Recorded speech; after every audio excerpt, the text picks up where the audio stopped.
Hey, hey, hey. What's up, everybody? Trying out a new little intro there. Rob, I just saw your message in the chat. Yeah, no, that's that's not typical. That was the intro that I just made for the Drums and Drams, what did I call it? The Whiskey Awards, the 2020 Whiskey Awards that I released yesterday. Or no, actually, I think I re-released it this morning because of the error that I had in the video yesterday. So that's what that is from. Thank you guys for tuning in. What's up?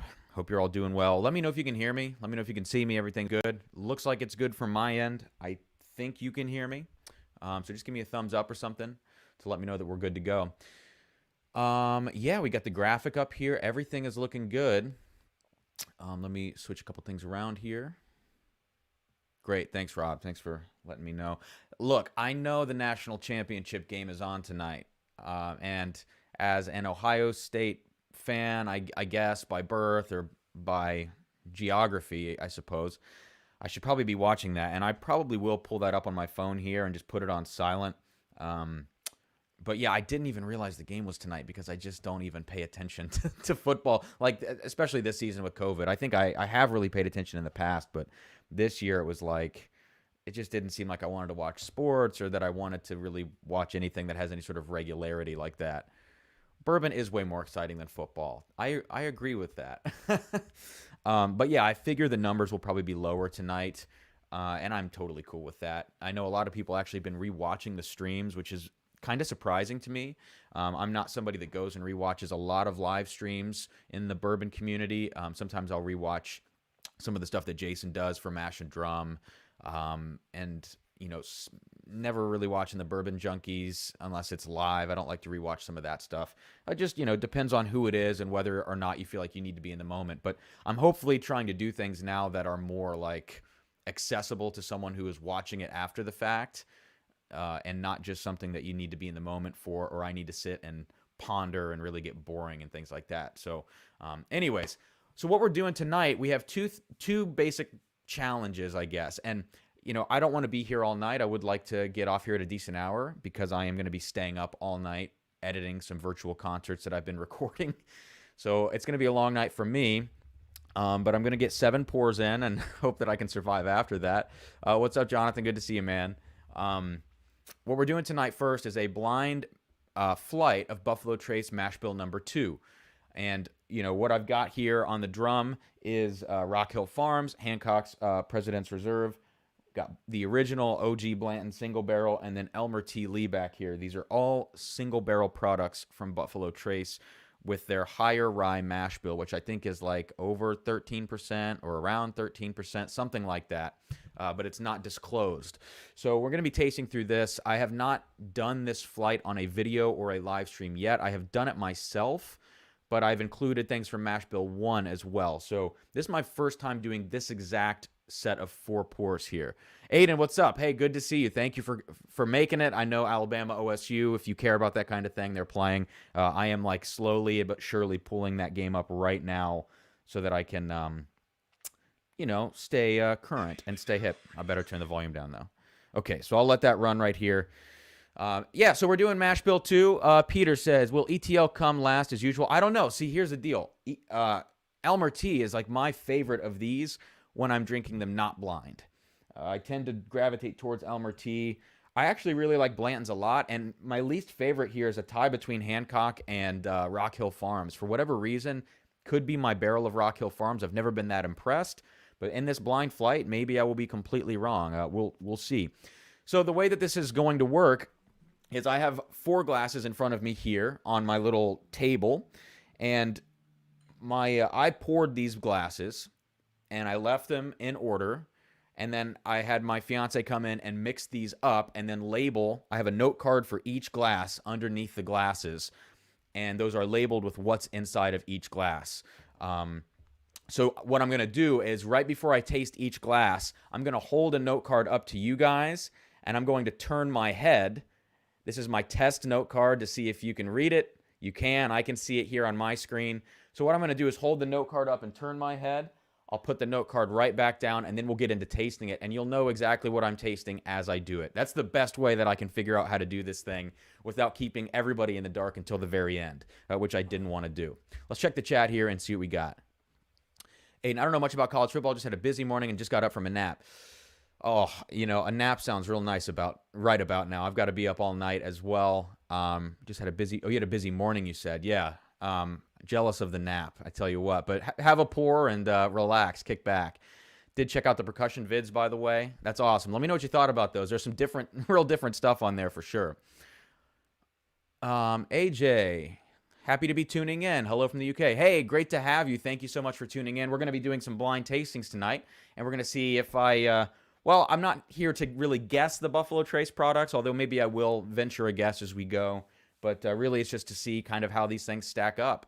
But AJ, great to have you here. And cheers from the US to the UK. Okay, let's go ahead and get started. So we've done the little test here. So here is my glass number 1.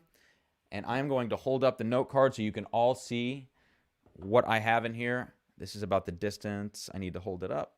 Yes, right there. Okay, so here we go. I can't get it up off the freaking table. Okay, in glass number 1, we have whatever this note card says here. Okay? Give me a little thumbs up in the chat that you all saw that. Cool? And here we go.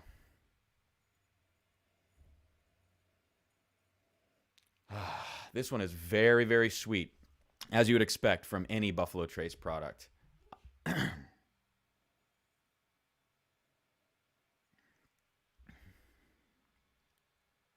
Pretty small, but you can make it out. Okay, good. Sarah wrote these down, so I don't know. Maybe she wrote in a very small font. Okay, so glass 1. Yeah, this one is really, really honey sweet. There's not a lot of rye coming through here, that Buffalo Trace rye. Oh, this is a beautiful like honey drizzle and light caramel drizzle all the way. And there's definitely some grape going on in this one. Yeah, I can't get over the candied grape sweetness in this glass. This is really, really incredible. Aiden, I thought your rolls were very impressive. They never lost their punch and the timing was excellent. A lot of fun to check out. Hey, thanks. That's awesome. Got to work on those rolls, you know. Okay, I came back to the glass here. A little something green in here as well now. Maybe a slight bit of ethanol, oddly enough. And I don't know why that just suddenly appeared to me. Let's check it out on the palate.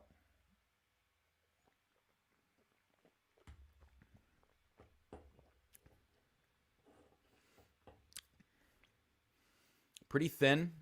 I mean, most of these are going to be pretty thin on the palate based on their proofs. And the finish is really dying away very, very quickly here. Pretty watery, the whole experience. The nose was amazing. I mean, right up front, all of that really rich honey and caramel was great. It seemed balanced in terms of its proof and how it was delivering its aromas.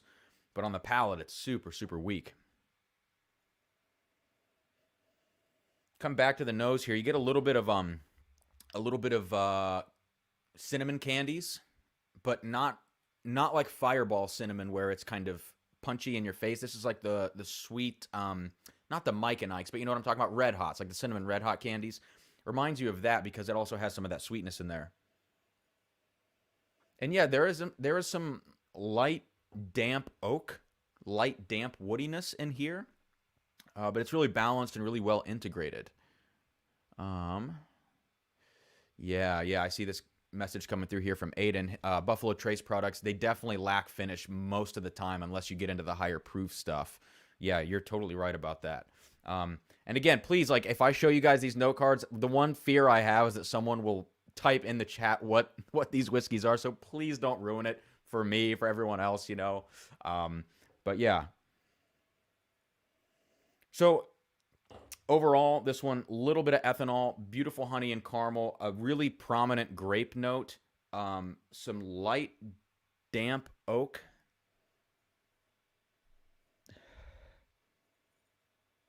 And that's just about it for right now. So we're going to come back to that, but I want to go through these glasses one by one because I do want to try to rank these in an order. I hate ranking things in order, but if I'm doing something like this blind, I think it's actually, it's better this way. So, started getting distracted here. I want to pull something up here for all of you really quickly. I forgot I made this. A secondary banner, so you can kind of see what's going on tonight. What is that? It's on this side. So you got the proofs of all of the Buffalo Trace Mash Bill 2 products, and then the different mash bills that may or may not pop up in the second flight, which we will talk about once we get there. So let's go to glass number 2 now. So I've got glass 2 here. Let me do the test card again, make sure I'm holding this in the right spot. If I bring it closer, yeah, I can bring it closer. So let's do that. Okay, so here's glass number 2. Here's what we have in store. Let me guys know that you saw this. Just give me a little thumbs up. I'll put that back down here. Okay, on to glass number 2. Okay, so this one is definitely weaker on the nose. Sorry, check out the chat here. Yep, you guys got it. Great.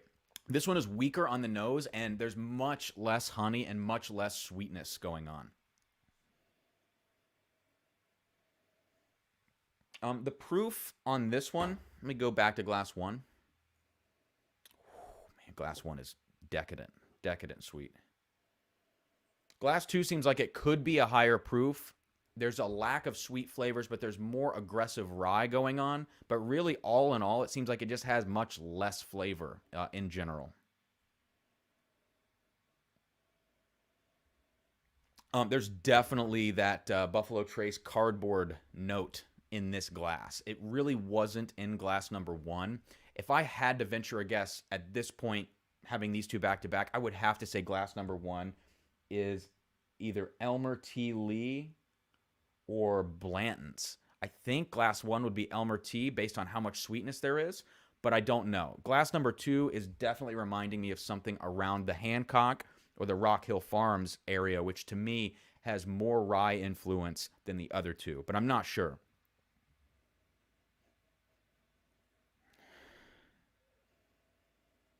Yeah, there is a little bit of caramel and honey sweetness coming in here, of course. It is a Buffalo Trace product after all.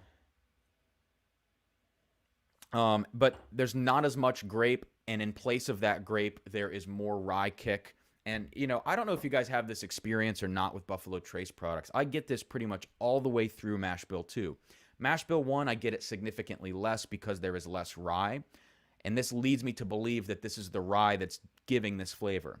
But it's almost like a grain flavor in the high rye Mash Bill 2 products, but this is going to sound weird. Like, if you smell pea, it tastes like pea smells, right? And the reason I say that, and the reason I can relate to this right now is because I had a bottle of Blanton's Gold, no pun intended as we talk about pea, right? But I had a bottle of Blanton's Gold, which is higher proof Blanton's. But the bottle had, I think, gone bad in transit. It had leaked a little bit. I think it had gotten warm and as it was shipped here.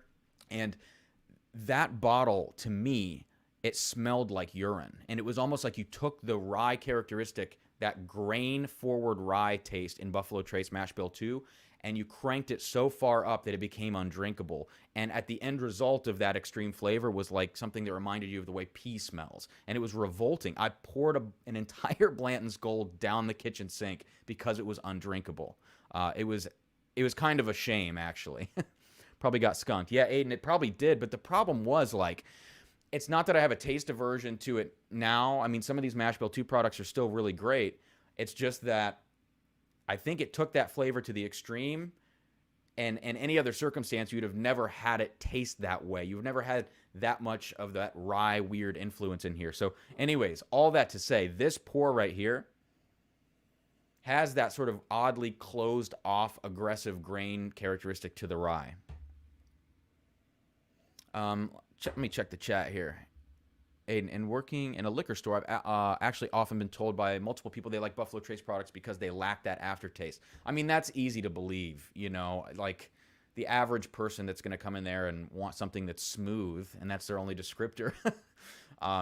Yeah, I think everybody pretty much gravitates towards Buffalo Trace at that point, which is weird to me because the corn grain, like, aggressiveness in Buffalo Trace, there's a lot of that, like, just dusty corn grain thing going on.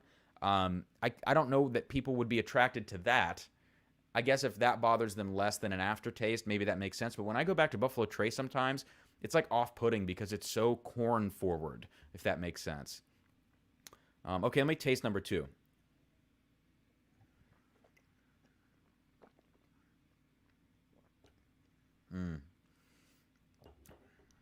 The rye definitely takes the lead here. Still a low proof. Still a low proof, leading me to believe that this is not the Rock Hill Farms. Even shorter finish. Well, the finish here is shorter in terms of sweet flavors on the palate, but the actual lingering spice here, because this one has more rye influence, it is lingering more in the back palate for sure. You know, I wish I had the best of both worlds from glass 1 and 2, the sweetness of glass 1, the rye kick of glass 2, but beggars can't be choosers, right? So let's go back to glass 1. Yeah, still so rich. Actually, a little bit of milk chocolate. Yeah, a little bit of like sort of dry, not Hershey's milk chocolate, but like a drier milk chocolate in glass 1. Glass 2 is just all like grain, all corn and rye grain, very strange. So let's go on to glass 3 now. And just for anybody that's tuning in right now and has not seen this, this is in glass 1. If you can read it, I can't see it. Put that down. And in glass 2, we have this pour. And I will put this down. Glass 1 being the sweeter version. Okay, let's go to glass number 3 and see what we get here. Okay, interesting. I'm going to go ahead and pull this banner down for right now. We'll go back to the regular banner for right now. Okay, how's the national championship game going? Still 0-0. Okay, not missing much. We're all good. I see someone walking off, though. It looks like there might be an injury. Uh-oh. Ohio State fans, who knows? Alrighty. Glass 3. Let me show you guys what is in behind door number 3. Okay? So give me a thumbs up if you can see this. If you can see what is under door number 3.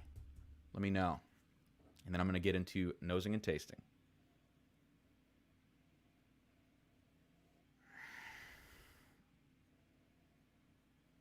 Okay, this one has a little bit of leather in it actually, which is nice. It's kind of a nice departure. Tide is rolling right now. Don't tell me that, Peter. Don't tell me that. Not that I really care, but I guess I care. So don't tell me that. Okay, so glass number 3 has a little bit of leather going on. It does have still some of the same sweet notes as earlier. There's a lot of grape in this glass. There's not as much caramel and honey though. So weird, like leather and grape is what I'm getting right up front.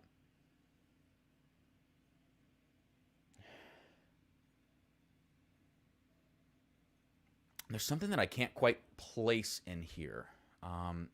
It's not rubber tire. That's like a scotch. But it's something that reminds me of something a little bit industrial or like plasticky in a way. It's different. Yeah, I'm going to take it on the palate here and see what we get. Cheers.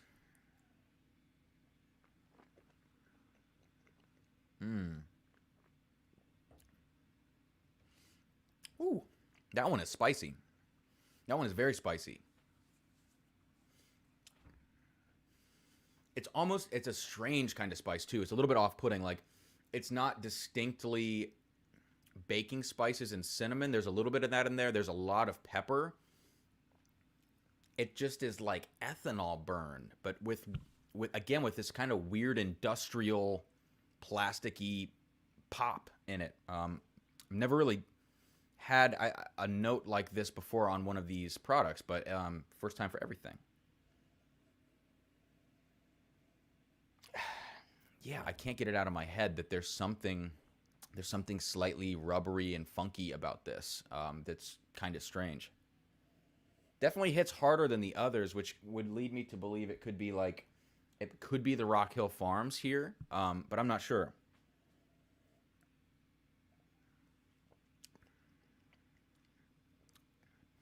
You know what there is, though? There is more oak on this. There's darker oak on this glass than the others that I've had so far. The others, one of them had really nicely integrated, like, damp, sweet oak. The other one didn't really have a lot of oak at all. It was just kind of spicy. I think that was glass 2.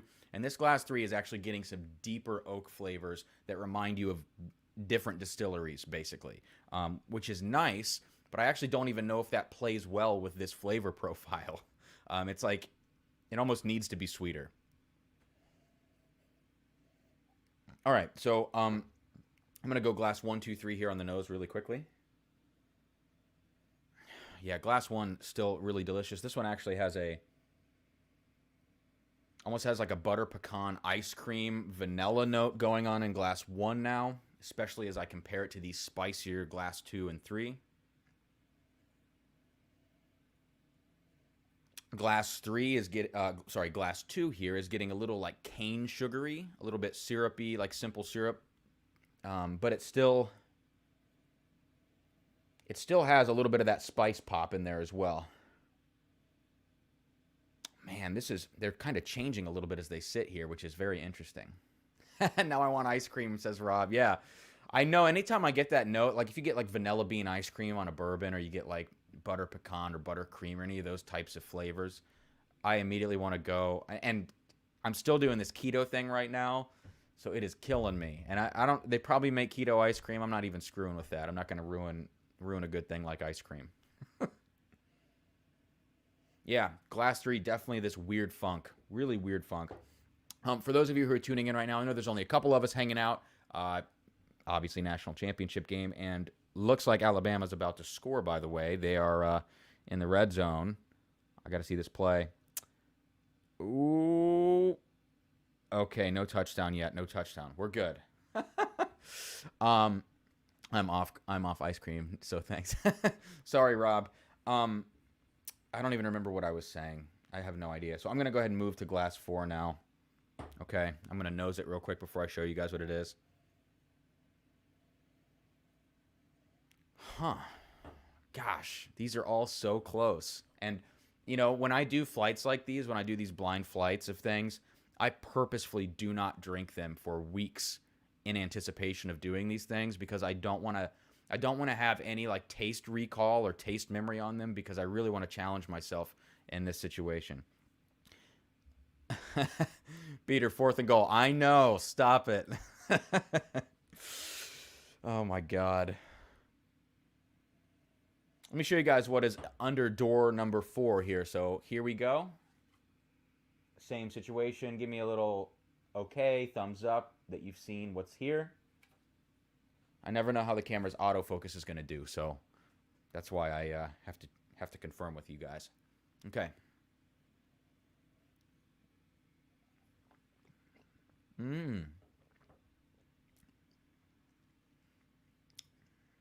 That might be the best mouthfeel of the bunch.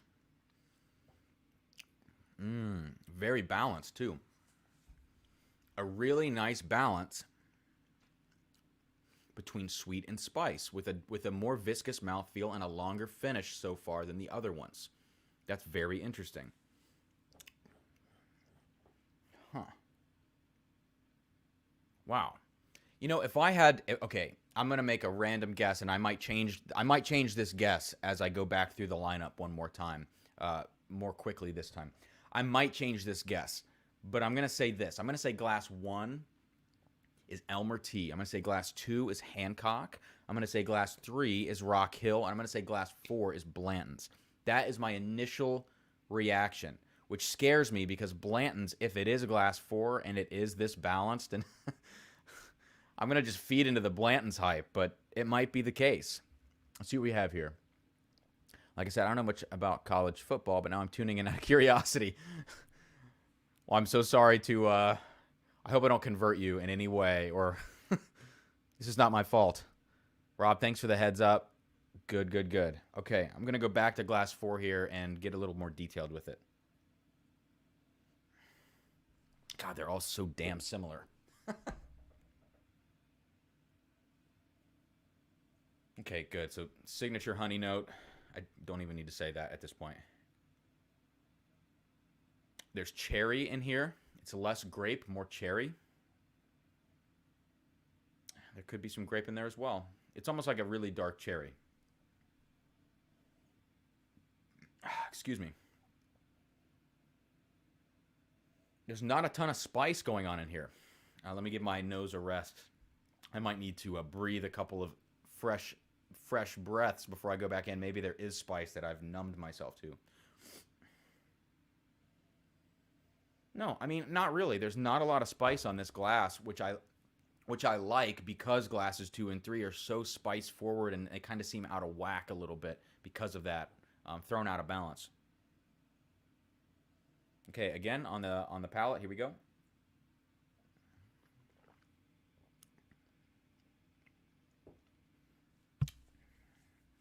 That sip was not as good as the first sip.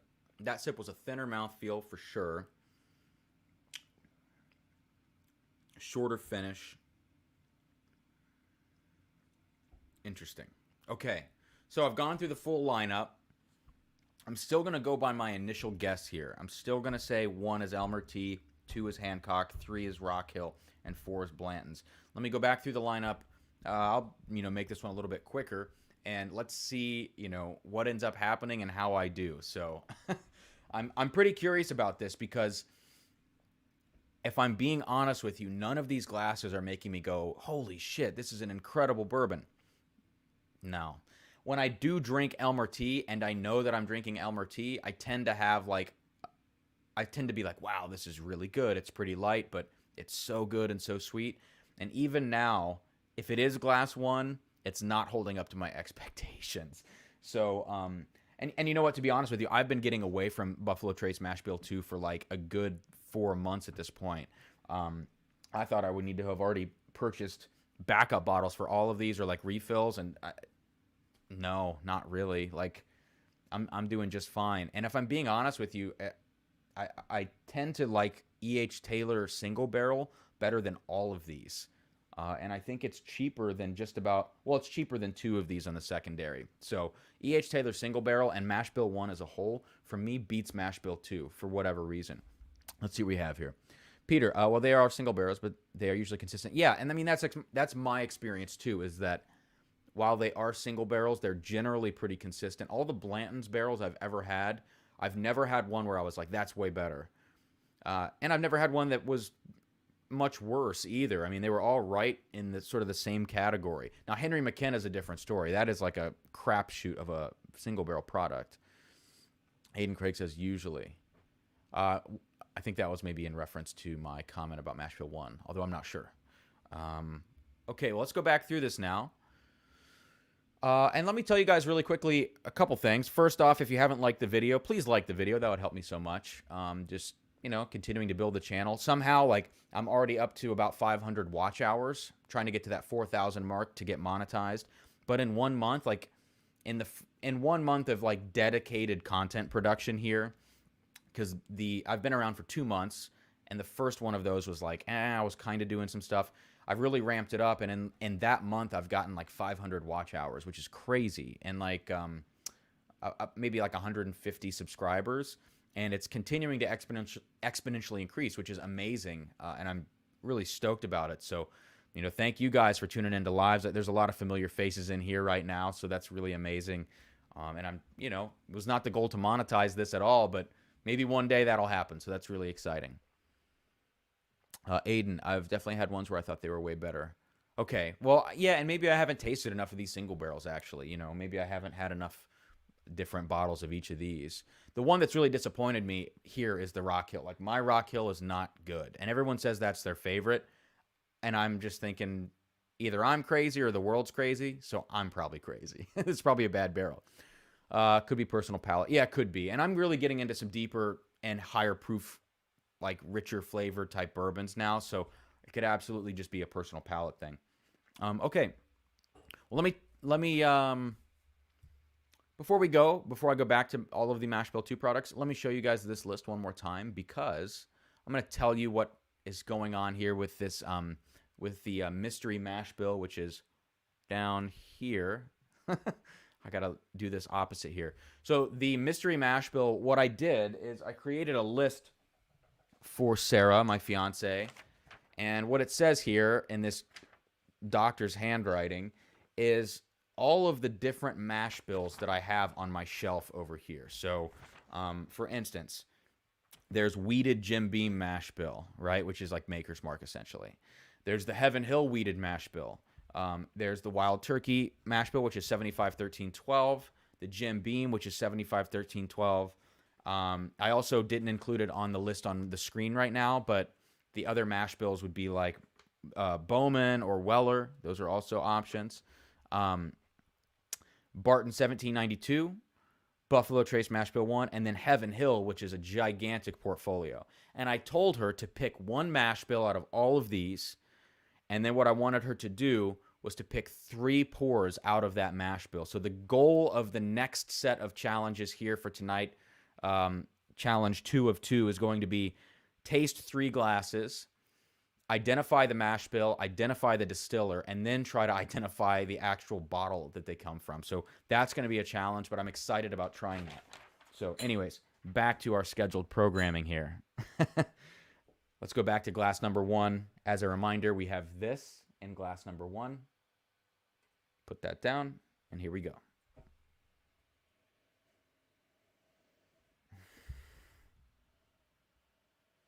Yeah, nice, good sweetness like we talked about the first time. Glass 2.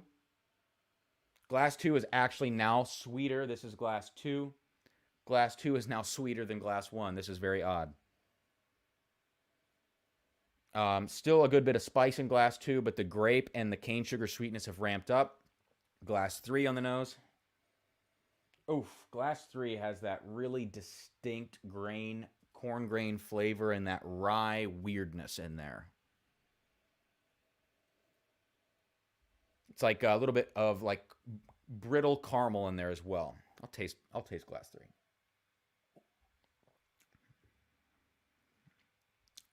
Okay. Glass 4. Put that down. Yeah, same thing with glass 4. Kind of uneventful, ethanol, grain forward.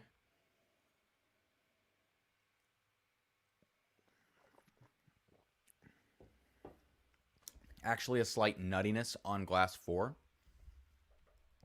Almost peanut. Very close to being peanut. I've got glass 2 in my hand here. I'm going to taste glass 2, which I said has become maybe the sweetest one on the nose.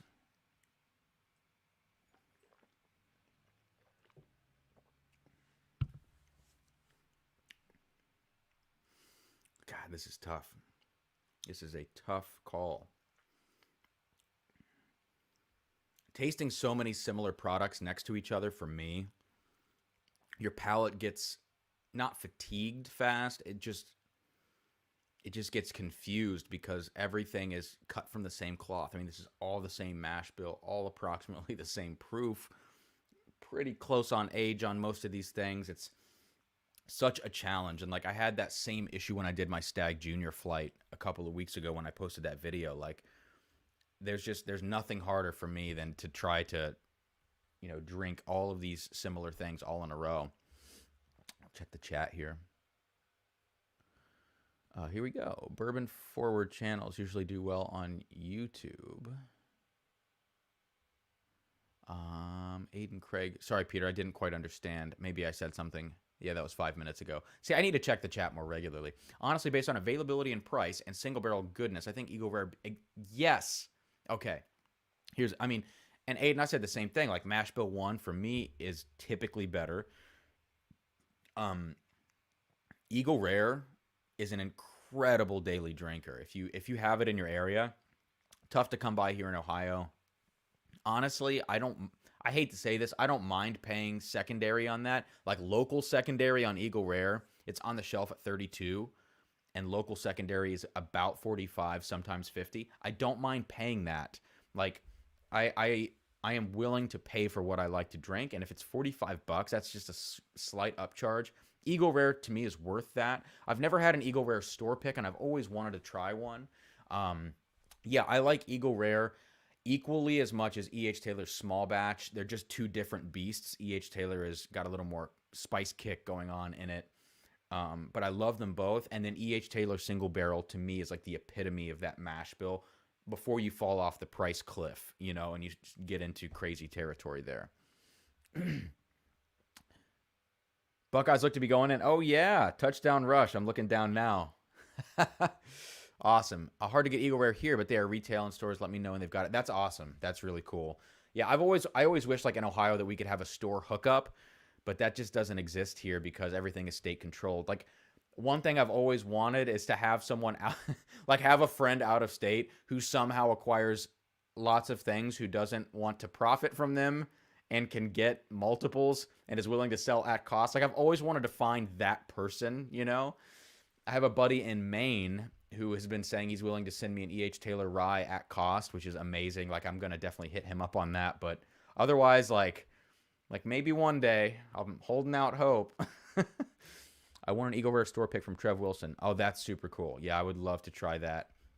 And I'm trying to get more involved with some of the other whiskey tubers as well, but it's kind of a tough nut to crack, you know what I mean? Trying to not bother them and say, hey, let me on a live stream. Let me hang out with you, But definitely trying to get my name in there a little bit more. So hopefully I can, collaborate with Trev or Hot Buttery Rolls, Chris or Matt or Jason or any of these guys. So that would be really amazing. Okay, I'm going to go back through here again, trying to figure out what the hell I'm thinking here. So I'm going to pick a winner for the nose and a winner for the palate, and see if they line up, basically. This is glass 1, glass 2, glass 3. Nope, not doing that one. Glass 4. So I'm trying to figure out last place now. This is glass 4. Glass 3. Glass 1. Glass 2. It's like we have 1 and 2 sweet, 3 and 4 spicy. And it's pretty distinct, but it's hard to really find the nuance and what's better than the other, you know? It's almost like, I guess in my mind, when I think of this, when I think of these Buffalo Trace products, I want the sweeter things to shine through and be better. So for me, like, I'm partial right now to glasses 1 and 2.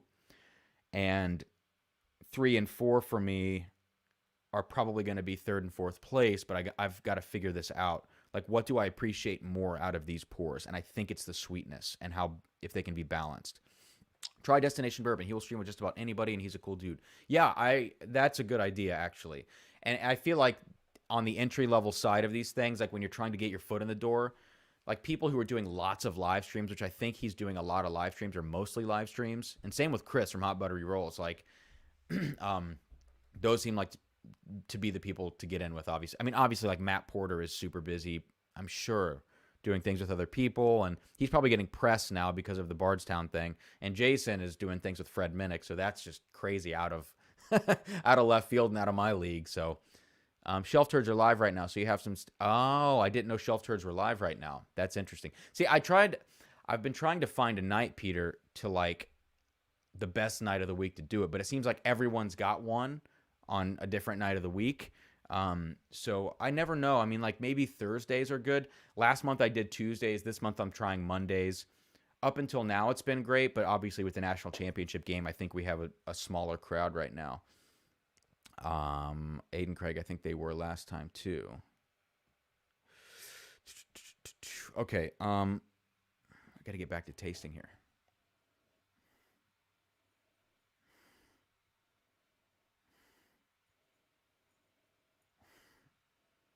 Yeah, number 1 still jumps out of the glass. As I initially said, it was sweeter, it was more balanced. It jumps out of the glass more than glass 2. Glass 2 is a little more reserved. I'm going to give the nod to glass 1 if I had to pick between that pair.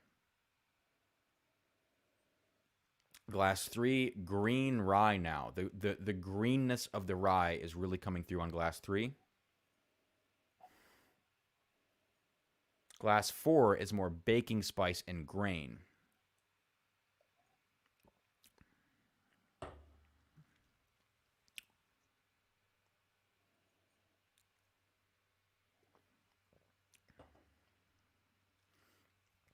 Okay, I have my order. Or do I? Glass 4 just impressed me. Yeah, Peter, Wednesday is a death sentence. You're right. Jason's on Wednesday, Whiskey Wednesday, all those good things. Thursday, yeah. Thursday is the one that I'm super curious about. Maybe Shayla from Whiskey Central does Thursday. I'm not sure. And that's another person who I think maybe doing a live stream with would be very beneficial to kind of get in into the Whiskey Tube community. Tuesday and Wednesday are when a lot of Bourbon Tube was live. Yeah, and Tuesday, when I was doing it before Bourbon Junkies, I was just shooting myself in the foot.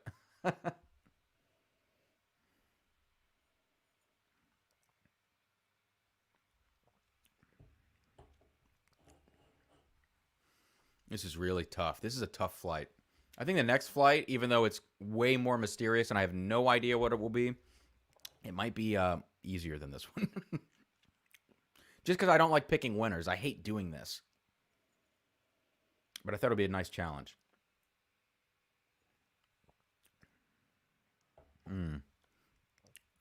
Okay. Okay. Oh, God.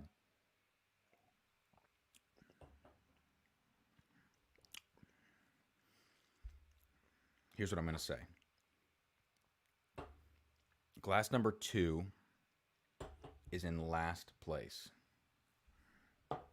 Oddly enough. I have to go with a gut instinct here. Glass 2 is last place.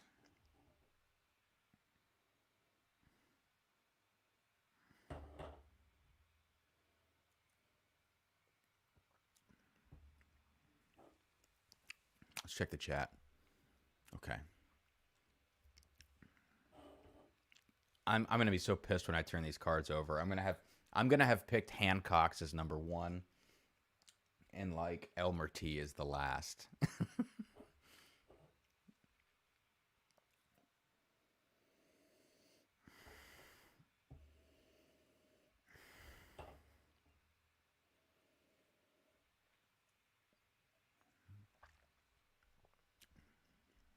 I've officially run out of glass 4.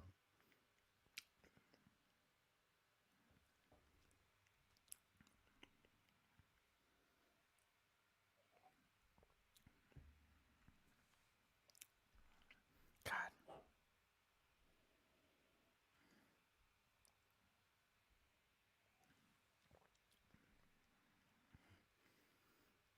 All right. I know this must be very exciting. Talk about palate fatigue. Screw it.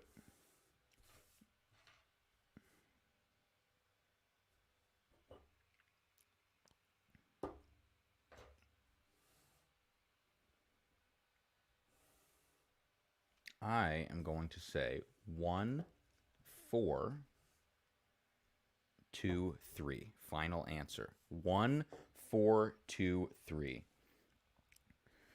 My palate is numbed out. I just did a lot of pours right in a row, trying to figure out what the hell's going on.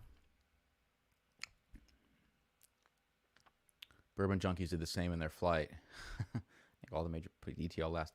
Okay. I need to revisit this, and I might do it on a video instead of on a live stream. Pressure's on the live stream, you know. On a video, like, I can sit down, I can take as much time as I need and make the proper cuts. Even though I am doing it blind, I can eliminate the dead space. The one thing about lives, I hate having dead space, like I just did, have like 2 minutes of just rapid tasting. That pisses me off, because I know when I'm a viewer, I hate seeing that stuff. Even if you do understand where that person's coming from and why they're doing it. So I'm going to put an asterisk next to my result right now, and I will do this on a future video release. But I am curious. So my last place, glass number 3. I should have that music, Rob. You're right. You know what would be cool? Here's what I wonder, because I did that intro video, but the intro video like took up the whole screen. I wonder if I could find a way to make a video that's like a banner around me, where you can still see me doing what I'm doing, so I don't cut away, but there's music playing. I would have to look into that. I don't think I can do it on the platform I'm on now, which is StreamYard, but maybe. Glass 3, last place. Blanton's. Now this was, for me, this was a huge, huge toss-up. Blanton's, really? I gotta smell that. Okay. For me, number 1 came out on top pretty handily. I second guessed it, but I put it back on top. The other ones, like when I first went through this, I said number 3 is my last place without a doubt. I think 3 is, I think, oh wait, was this 3? Oh, this was glass 3. Oh shit, did I say that? Glass 3 was Blanton's? Okay. Interesting. I thought Rock Hill was going to be glass number 3 in last place. Okay, this is very strange. Okay, Blanton's glass 3. Glass 2 in 3rd place. That makes sense. Hancock's Reserve. Okay. Let me smell that one again. This is the one that picked up more sweetness along the way and had a little bit of like lighter oak in it, I think. But at the beginning, it had a lot of spice, which reminded me of that Hancock's. But I thought this, in the beginning, what did I say? No, I think I identified this as Hancock's in the beginning, glass number 2. I think I said Elmer T, Hancock's, Rock Hill as 3, and Blanton's as 4. Blanton's was not 4. So, okay, so Blanton's in last. Hancock in 3rd. Glass 4, here we go. Rock Hill Farms in second. And that's the one that I finished. But what's remaining in the glass, this little bit of residue here, it was really like, I mean, it was actually pretty balanced. You know what? I'm going to take another pour of Rock Hill. And let me see here. Let me see how this does. So, a fresh pour of Rock Hill.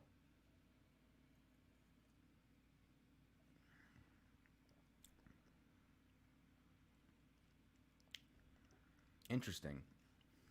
Very interesting. And that means number one for me was Elmer T. And, you know, I identified the sweetness right away. And maybe that has to do with my bias towards Elmer T and knowing how sweet it is. Even I haven't tasted this in a month at least, but there it is. And maybe that's what kind of drove me towards this glass, but I don't know. For me, like if a bourbon has a great nose, even if the palate lacks just slightly, the nose can make up for it, because you can nose bourbon all day, but the minute you start tasting it, you're running out of it. You know? So, like, if it has a great nose that you can just sit and enjoy, that's almost just as good. But the sweetness in this is what really kicked it off for me.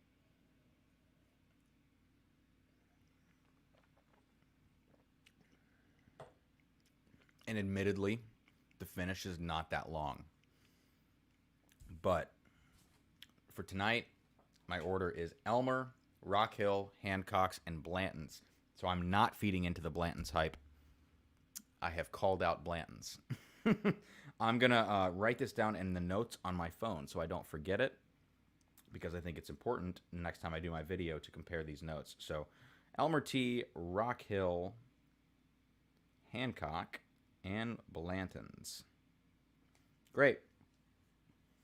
Okay, well, thank you guys for sticking with me through all that. God, that was freaking tedious. Let's see what the chat's going on now. What's going on in the chat? I can't even speak, and my face is turning red. Again, on all these live streams, my face turns red. I promise maybe like 25% from the whiskey, but the other percentage is from the fact that there's a vent right there on the floor, and when I do these live streams, I'll show you. I have to shut the door over here, or else it would, the metals on the, like the things on the wall, it would like cover those up, and it would look really obvious if there's a door there. So I shut the door, eliminate ventilation, and I have a freaking vent right next to me, and the air's on 73. So, because Sarah gets cold. So here we are, sweating my ass off, drinking bourbon, just doing it for the YouTubes. Okay, now back to the chat. What do we have here? Final Jeopardy music. Yeah, exactly, right? Isn't that Elmer? Yeah, Elmer first. At the beginning, you mix up Rock Hill and Blanton's, but you correctly identified Hancock and ETL. Okay, that's good to know. I mean, and to me, maybe those are the most obvious. I think I drink, out of all of these, I drink Elmer T. Lee the most, Hancock the least, because I don't like it. Like, Hancock is the weakest product of the line, so that makes sense. I identified my favorite and my least favorite, and then the other two were the mix-up there. That makes actually a lot of sense. I only have 3 of these bottles, and Rock Hill Farms is my fave. Yeah, I could see why it would... I mean, I would love to try a better barrel of Rock Hill. I think my barrel's kind of off, but judging by tonight, maybe I'm crazy. I'm going to revisit Rock Hill. Barterhouse 20 had the ultimate nose. It went downhill after that. I've never had I've never had that particular expression, but I'd love to try it. It does suck when a bourbon or even a scotch has like an amazing nose and then it just goes. That is not great. Ohio's putting up a goal line stand so far. Ooh, where'd my phone go? I think I closed out of the game. Oh, yeah, to write that in my phone there. See how we're all doing here. Okay. Let me make it live. Great. All right, so first flight is done. Surprising result. Let's get on to the second flight. Thank you all so much for tuning in, for hanging with me. Didn't know that Shelf Turds were live tonight, and obviously that's stiff competition. I'm going to try to find a great slot, but at some point, you know what? I hope I can build my audience to the point that there's enough to go around. As it is in music, I think it's the same way in bourbon. There's enough of an audience for this that eventually there's enough to go around for everybody involved. I mean, shit, if Bourbon Junkies have 50,000 subscribers, you don't ever see more than 1,000 on a live stream at a time. There's probably enough to go around. So I'm hoping eventually to get to that point. But, you know, for now, I'm going to try to be a little bit strategic of when I do my live streams. But at the same time, it's like, you know what? Hopefully I'm going to be building the audience right now. I'm trying to put out quality content. I've been doing some goofy production things just to be kind of funny and test myself. It's not all going to stay that way, but yeah, been having fun with it for sure. Aiden says, I love McKenna, but I wish the barrels were more consistent. And yeah, it'd be great if it was 26 bucks. It's 50 bucks in Ohio. Not super hard to find if you know where to look, when to look. But yeah, my two barrels are decently different. I had one barrel. I got a bottle of McKenna, and I brought it to a friend in California. I flew out there, and it was sort of a housewarming gift, I guess, but like we were drinking it heavily the few days I was out there. It was the best damn barrel of McKenna. It tasted like a 15-year-old whiskey. There was so much oak, and I tried to find another bottle from that barrel because it was incredible. And then I went back here to Ohio, and I tried my barrels. Didn't even compare. So, ooh, yeah. Let's not talk about that.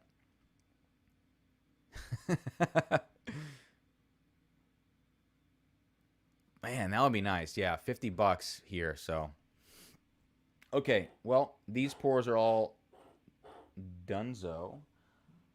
Let's bring over the 3 mystery pours. Let me put this graphic back on the screen now. Okay, so the mystery mash bill could be one of the mash bills that you see on the screen there. Unfortunately, you don't have my full whiskey inventory available, like to look at. Maybe next time I do something like this, I'll put the full inventory that I own in a Google Drive or something so that people can see it if they really want to see what it could be. But it is all right here on this sheet of paper. And in addition to the mash bills that you see, there's also the Bowman mash bill and the Weller mash bill that could be options that Sarah would have picked for me. So here comes mystery glass number 1. Same sort of scenario with the note card. I will show you all the note card before I taste it so that you can see it. I'm moving the empties out of the way here. Let me get the other 2 mystery pours.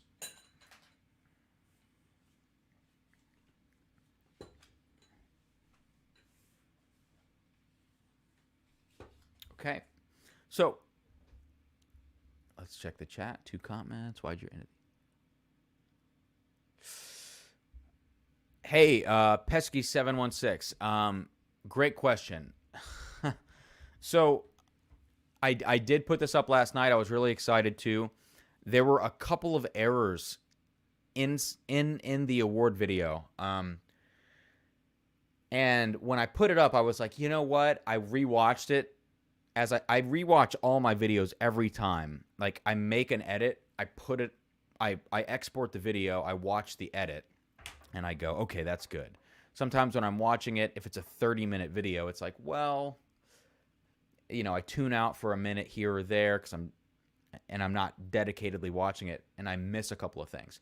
There were a couple of things that I missed, and I put it back in the video later with some asterisks included. But actually, you know what? Someone commented on this video, and I hesitate to say this, but it's worth saying. Someone commented on the video. I had made a statement at the beginning of the video about yesterday. What did I said something about maybe it being a hate-filled day. It wasn't yesterday, but it was when I recorded it, which was on the 6th, the day of the Capitol being, you know, stormed or whatever you want to say. Like, and I said something about it being a hate-filled day, and it was sort of just a loose comment that I threw away at the beginning of the video because, you know, I had a weird day watching all that unfold, and Maybe I should have just said that it was a dark day, but I said it was a hate-filled day. I think the hate probably came from both sides. Came from the side that stormed the Capitol, and then it came from the reaction to that. There was just a lot of animosity that day. And so I said it as almost just like a throwaway line. Like I riff on my videos the way that I'm doing now on my lives. I just record my videos. I cut them up later.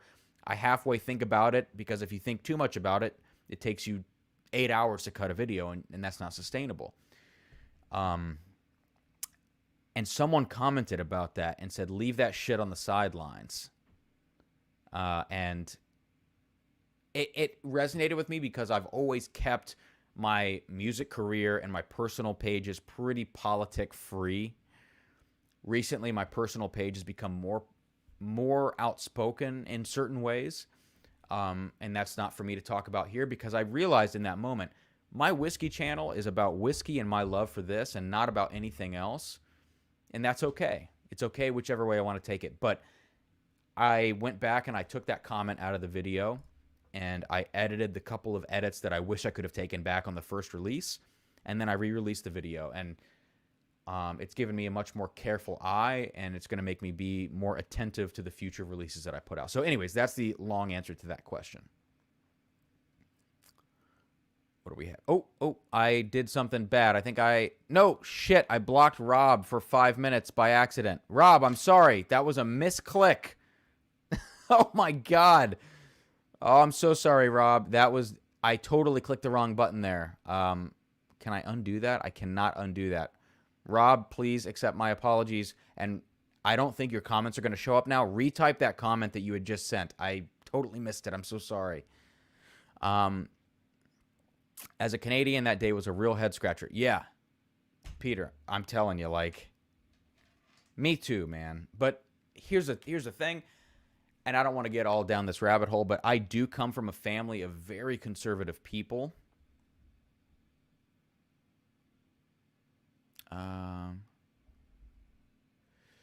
Okay, I'm going to come back to that. Peter, yeah, I come from a very conservative family, and I am not so much that way anymore. I would say that I lean more towards the left if I had to choose, right? But I still think that I'm pretty open-minded and pretty realistic about a lot of things. And so when it comes to all of this, when I see things happening from the right that are extreme, I try to empathize with that. I try my best because I come from that upbringing. And, you know, it's gotten to a point now where I'm having a really hard time empathizing with it. And my dad is like the most extreme right that you can imagine. So it's tough. It's tough for me.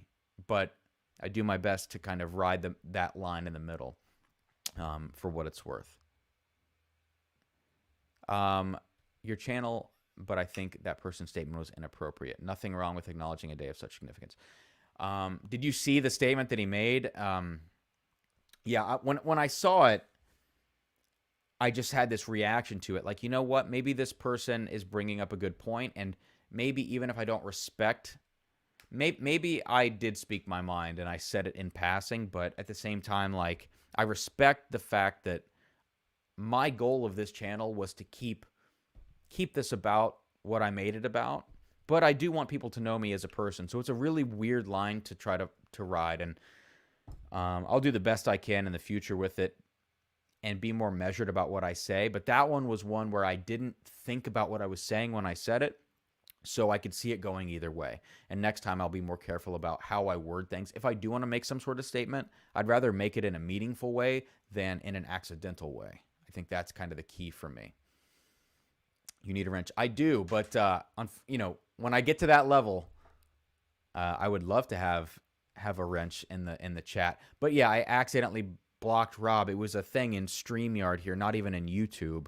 I didn't realize I clicked a thing to try to see what he had said, and I blocked him with a double click by accident. So I'm so sorry, Rob.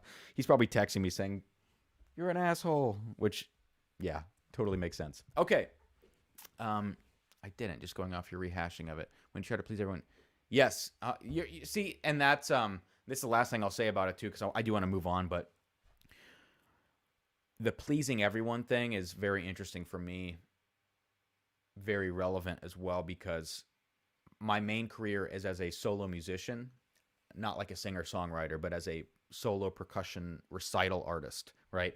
I do kind of different things with that. But um, having said that, if I try to, in this way, if I try to please everybody in my career, play what I think this person, this sort of crowd wants or this crowd wants, you end up not ever doing what you want to do and making your own sort of statements and things. So this is a great comment, and this was the biggest part of what I was wrestling with as I thought about this. But like I said, I guess it just comes down to me making an intentional statement as opposed to an accidental one, because I'd rather be nuanced and intentional with what I say than just say something in passing and piss people off with me having not even been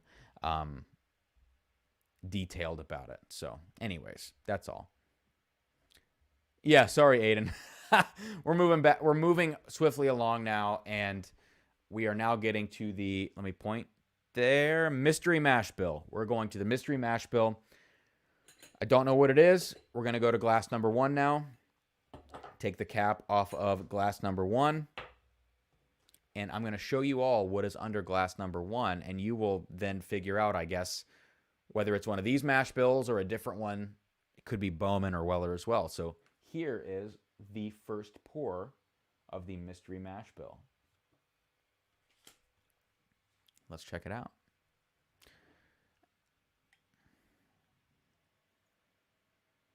Interesting. Okay. Peter, Alabama fumbled on their own. Oh, did they? Oh, running back Trey Sermon taken to the hospital for further evaluation. Just popped up in my notifications. Jeez. What the hell's going on down there? All right. So, you guys all saw what was under mystery glass number 1. What's going on here?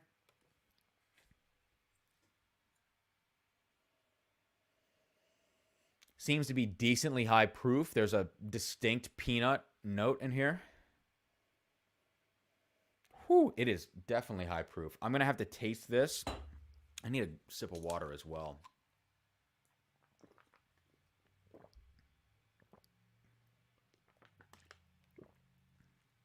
Yeah, Rob. Well, that was a thing. Like, the person that commented this on my video was clearly like a person that supported what happened that day. And, you know, I don't know. Even knowing that, I still thought that I should be more intentional about what I said. That's all. Eric, couldn't really see the card.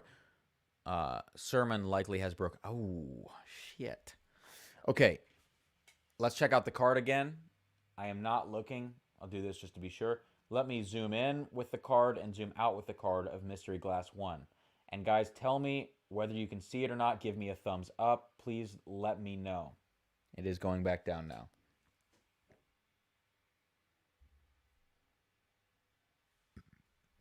Okay. Here's my list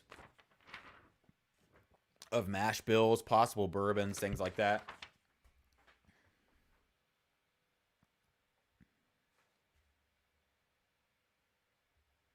Oh, Rob, sorry, dude. I forgot you were in timeout.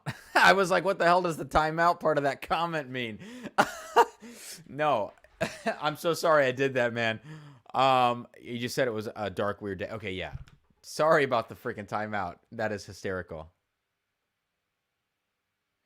I can tell what it is, but it never really comes into focus. Probably bigger right next time you do this. What is it? I can tell you.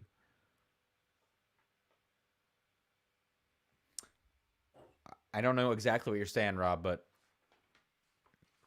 we'll talk about what you were saying. I'm not sure. Okay, I said this has a peanut note. This also has a nice bit of oak. It's a nice high proof.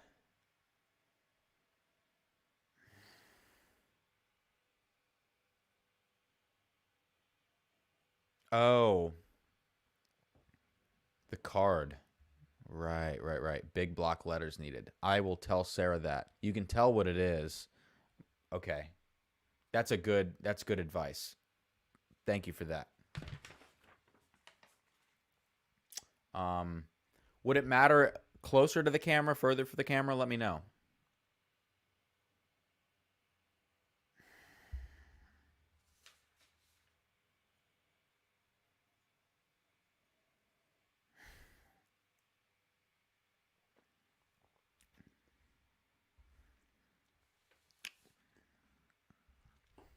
All right, so glass number one has a great amount of darker oak than the Buffalo Trace products. You can already eliminate from what I've just tasted. You can eliminate a couple of things on the mystery mash bill list over here. You can eliminate the Buffalo Trace mash bill number one. That could not be this. You can eliminate the Maker's weeded mash bill from Jim Beam. Definitely not this. And you can eliminate the Barton 1792 mash bill from this. So I'm left with Wild Turkey, Jim Beam, Heaven Hill Weeded or Heaven Hill, or possibly Bowman or Weller, but I don't believe it's either of those. So we can narrow this down based on the peanut, the heavy oak note, and the higher proof. We can limit it to those things.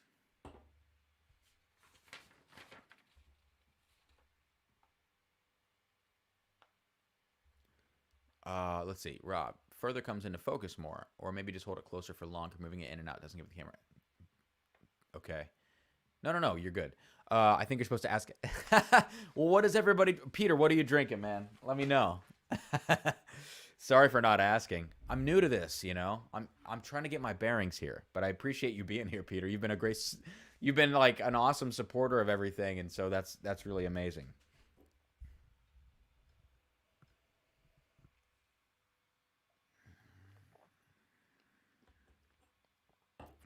There's some dark cherry in there as well. Glass number one for me. I need to save some because I need to identify what the hell these are. Glass number one is leaning towards Heaven Hill for me, but it could be a Wild Turkey product given that oak funk. Could be like a Russell's Reserve 10, but it could also be like, maybe it is a Russell's Reserve 10. I mean, it could be like a Henry McKenna maybe.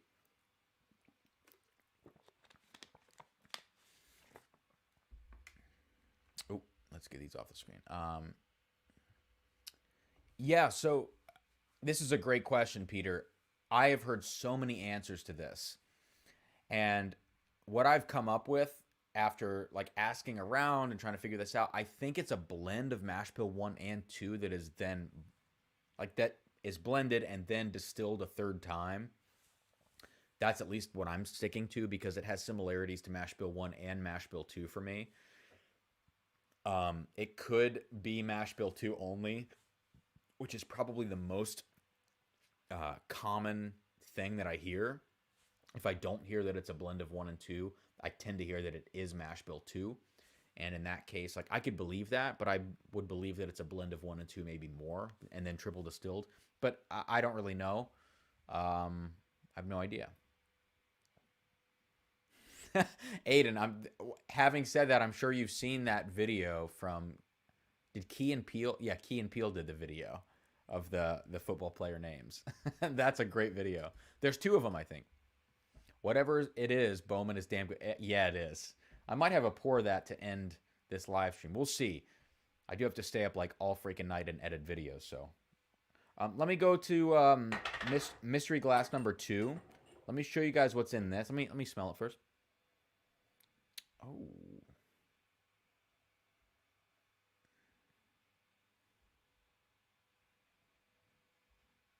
What the hell is in this glass? Okay, let me show you all first. I think Rob said further away might be better, so let me move it here and hold it. And now I will move it closer and hold it. Okay, I'm going to put it down now. Let me know if you guys saw that.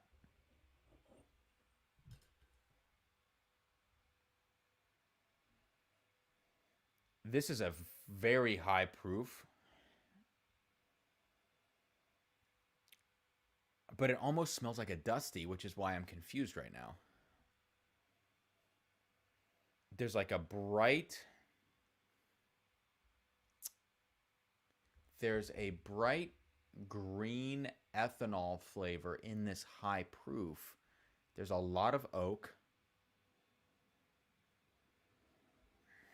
There's a little bit of corn grain and just really, really rich caramel and butterscotch.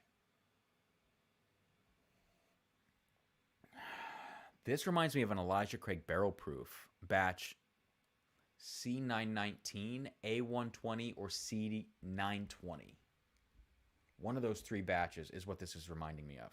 Almost a C920, because the C920 has this green rye characteristic that like pops through and overtakes everything else, and the B520 is totally different because it's all peanut and oak and butterscotch and all that. Man, this is and there's some cherry in there, some vanilla. This is crazy good. I'm gonna taste this on the palate.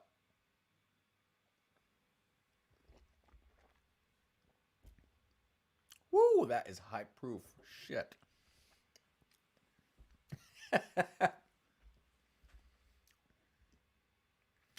I could see. No, I don't think this is a larceny barrel proof. It's too rich. It's too mouth-watering and too rich. There's not enough ethanol to be a larceny barrel proof. I'm going to go back to glass one and smell it.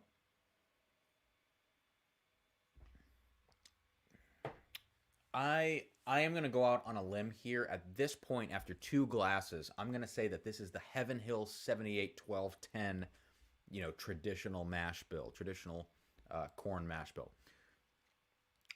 That is my guess for now in terms of mash bill and distillery, but glass 3 could change that. Glass 1 had like a nice bit of oak funk at a very reasonable proof, like maybe 100 proof or something like that. Reminds me of like a Henry McKenna.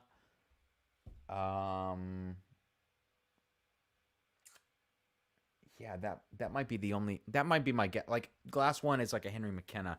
It almost reminded me of a Russell's Reserve 10, but I don't think this is turkey after drinking glass 2.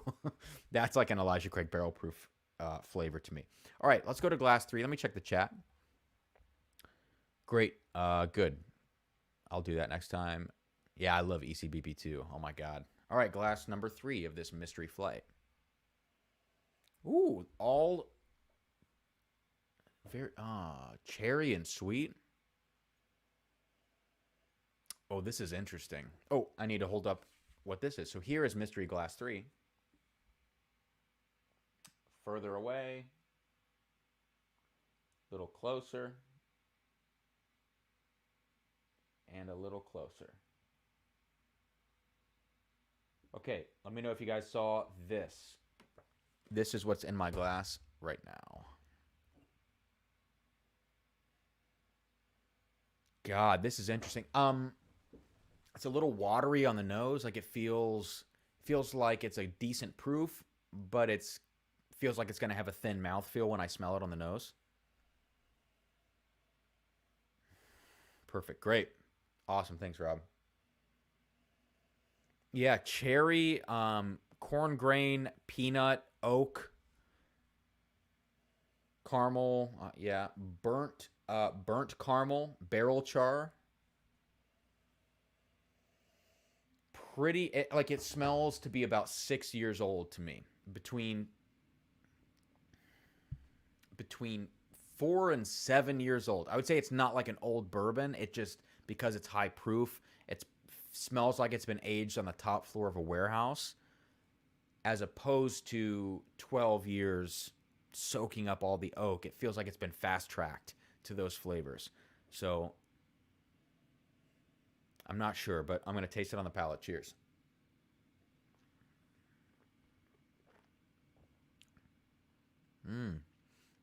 Pretty thin mouthfeel, but a nice bit of baking spice there and cinnamon.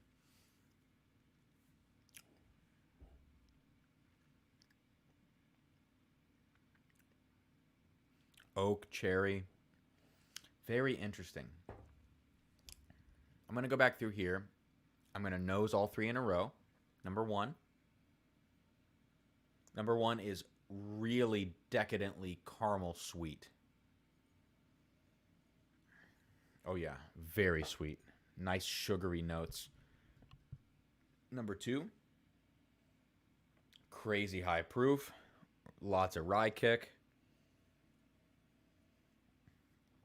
Like oak, but ethanol as well. Um, Almost like a sherried funk note from a scotch on glass number 2. Very interesting. Glass 3. Ooh. Glass 3 smells higher proof now. And it has more traditional bourbon notes, maybe. Yeah. Rob, did Sarah choose these for you? It will be interesting to see your reaction when you. Yeah, she did. So I just gave her this list of here's a mash bill, and then here's the distillery that it comes from, and then here are all of the bottles that I have from that distillery, from that mash bill from that distillery. So for instance, like Heaven Hill, I have like all the larceny and the wheated stuff, which for me right now all I have is larceny and then the barrel proofs. So that's maybe not a great choice because it's not going to be confusing enough. But I have like all the normal Heaven Hill 75. Jesus, what is Heaven Hill? Let me look. 78 12 10. Good God. The Heaven Hill 78 12 10. I have so much of that. Like that would confuse the shit out of me because there's so much of it. Like makers, all that stuff. So I just gave her a list of those mash bills and distilleries, and she chose whatever she wanted, and that's what we've ended up with right now. So in total, like on this list that I gave her, there's probably like 40 different bottles that she could choose from for these 3 pours. And I excluded scotch, so we've already cut out like 40 bottles there. And then all the bourbons that are like one-offs or MGP or non-distilling producer, like bottlings, those kind of things, I didn't include those because there's no consistency between those mash bills. So it's probably down to like 40, 45 bottles of bourbon. Aiden, she loves whiskey. Yeah, she's fucking kick-ass, we got into scotch together, and we drank scotch for a long time. She still loves scotch probably more than bourbon, but she loves to like pour me blind flights and blind pours. So that's why this is so fun for me, is because she loves to do this, and she's such a great sport about it. I don't feel like I'm bothering her. At least I hope I'm not. But yeah, she loves like really high quality bourbons, but her forte is scotch, absolutely. And she's got a great palate and nose. She just doesn't drink as much as I do, which is probably a good thing, honestly. Okay, let's go back through this. Glass 1. Man, glass 1 just smells like Henry McKenna.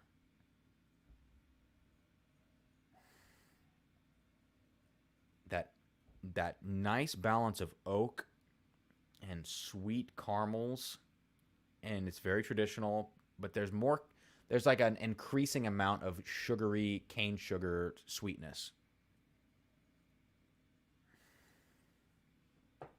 I'm going to go from glass 1 to glass 3 because glass 2 has such a higher proof than the others. Glass 2 feels like the rye, even these are the same mash bill, at least I hope she poured the same mash bill. Jeez. Glass 3, though, feels like it has more rye going on than glass 1. Glass 1 is more traditional sweet. Glass 3, more green rye.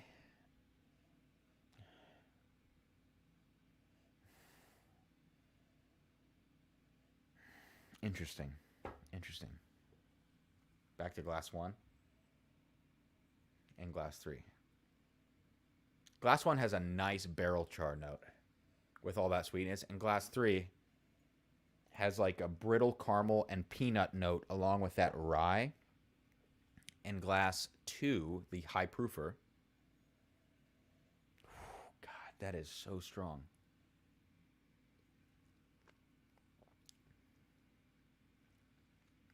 But there's there's a lot of rye and a lot of proof on the nose. There's a ton of cherry. There's some nice caramelized orange on the palate. Tons of oak funk and leather. I have my guesses. It's 9:30, 9:25. Let me just get down to it. Let's just do this. Let me check the chat one last time. As I've been getting into bourbon again, my wife is slowly dipping. Yeah, it's more fun when you're doing it with somebody, I think. Like, we did scotch together for so long, and then I broke off into bourbon because scotch was so expensive. And the pandemic hit, and like my financials just went, all out of whack. So I started buying bourbon instead of scotch.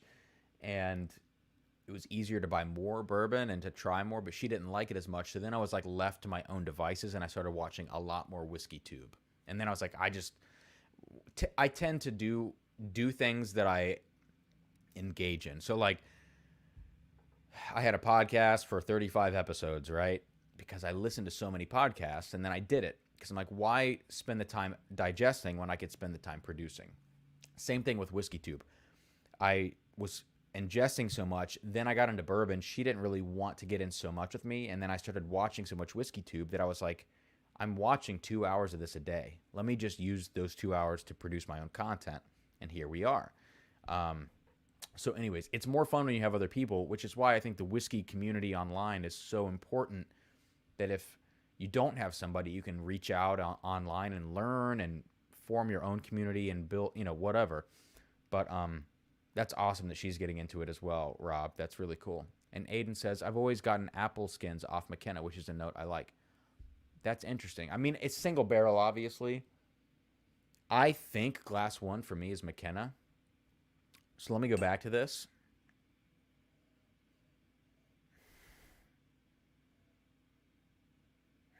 Yeah, for this one, it's too caramelized to be that. You could convince me, but I don't know. But again, this might not even be McKenna. That's my guess. So here we go. Let me guess all this.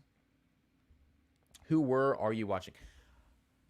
Okay, so my whole whiskey online journey started with whiskey.com, which is Horse Looning and Ben Looning. And they do mostly scotch. And in the last couple of years, they've gotten more into bourbon. That's where I started because the tasting notes on the whiskey.com channel are so simplified, and as a beginning taster, you just want someone to say red fruit, spice, and toffee. And you're like, yes, I can get that.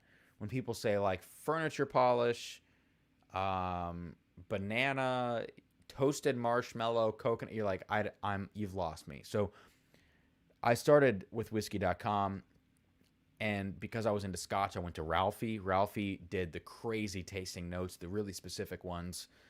And I trained my palate with Ralphie, I feel like. Watching his videos, buying the scotches he was tasting with him, trying to train my palate. I got a lot out of that. And then when I went to bourbon, I think I started with Jason with Mash and Drum. And I really related to a lot of that. I went to Matt with ADHD Whiskey. I never got into Bourbon Junkies until recently, actually. And it's bourbon night a little bit, but I still never got into them that much. I tend to not like two people interacting as much as I like a single person telling me their tasting notes, because it's less confusing for the viewer, especially if you're a beginner. So that's something I've taken to heart. Try not to confuse the viewer as much as possible, unless you're doing something that is specifically aimed towards someone with a very discerning palate. And for what that's worth. Anyways, that's sort of my journey into all of this. Weirdly personal. Yeah, I mean, maybe that is personal. I don't know. Could be the barrel. Could be a personal flavor. I don't know.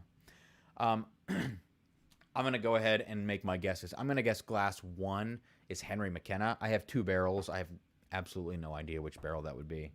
Probably the oakier of the two, but I don't remember even which one that is. I just know one is oakier than the other. Glass two has to be an Elijah Craig barrel proof. Based on the rye kick of this, I'm going to say it's batch C920, with a caveat that it could be C919, but I don't think so. I think it's C920. Mystery Glass 3. This one was interesting and had a lot of classic bourbon flavors, but it had an interesting combination of peanut and rye spice.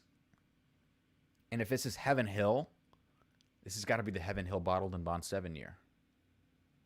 I think I have all these right. And if I have none of them right, I will laugh at myself. But let's check out glass number 1. What is this? It is Henry McKenna. Holy shit. And I can see why you had trouble reading that. Yeah, I'm going to tell Sarah to write bigger next time. Let me smell that again. Yeah. Oh, yeah. Okay. Henry McKenna. Glass 2. Elijah Craig Barrel Proof C920. I have 7 batches of Elijah Craig Barrel Proof. So if I get this, I'm stoked.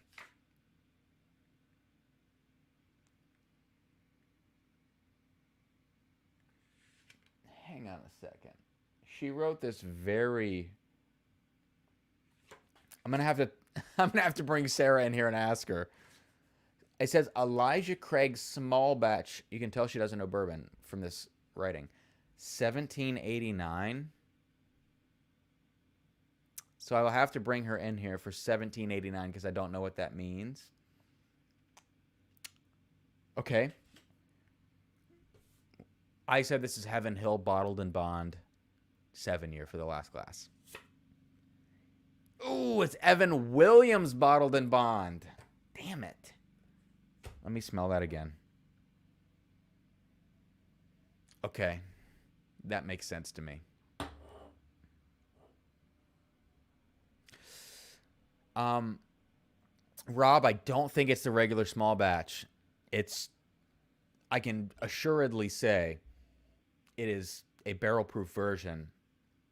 She just wrote something down wrong because a lot of the barrel proofs say small batch on them instead of barrel proof until you get to B520 batch. So she may have just mislabeled this. So I have to ask her which one she chose because I have them arranged in a certain way on my shelf over here. So I'm going to like walk out of this room for 45, 60 seconds. Please don't leave the stream. If you're here, please like the stream instead and wait for me to return. But before I go, I'm a huge fan of ADHD. His humor kills me. I get uncomfortable watching his every night because I always feel like Sarah's in it. No comment. Okay. I will be right back. I have to ask Sarah what Elijah Craig small batch 1789, what the hell that means. So I will be right back. Don't leave.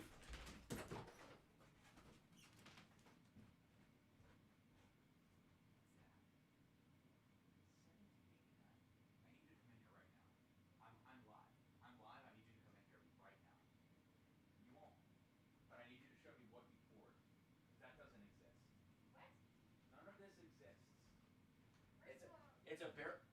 Okay. All right, I'm coming in here with Sarah. She's gonna show me what she poured. They can't see you. They can't see you. You're fine. I'm in my pajamas. We're both in our PJs. It's all good.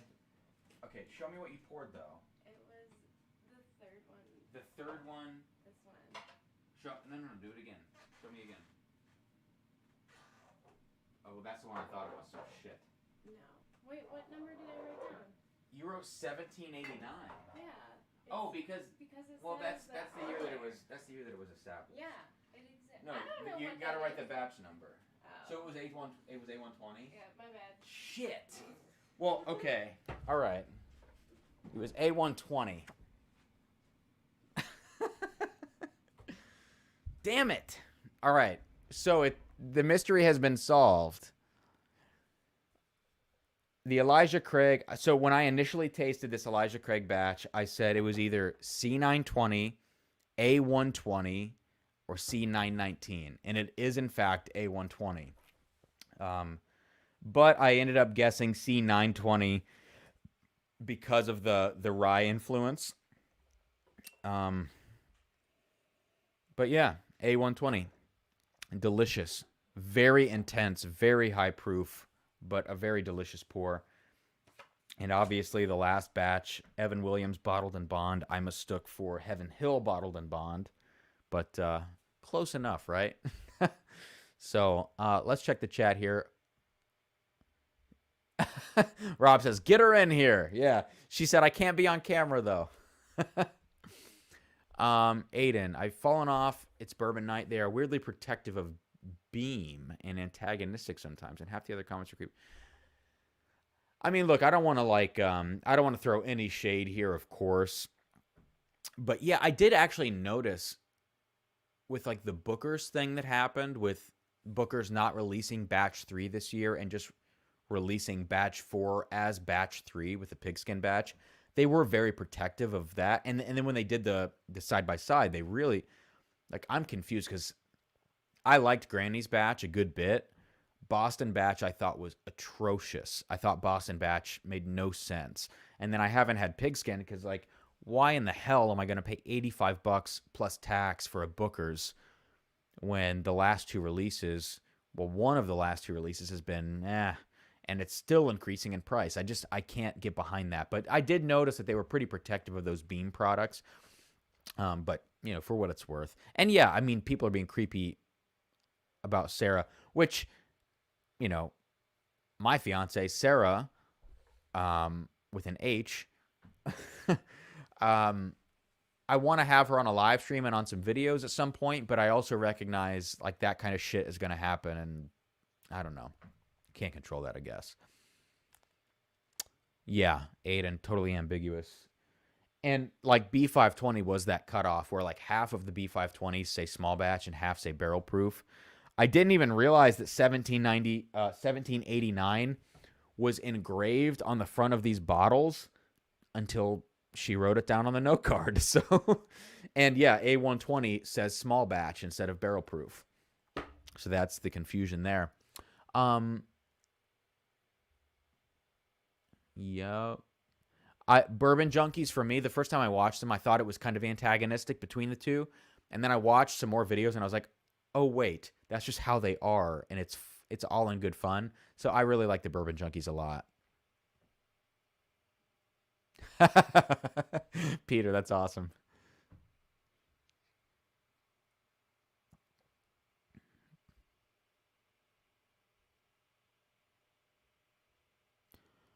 Oh, you accidentally tagged Peter in that status, I think. Um,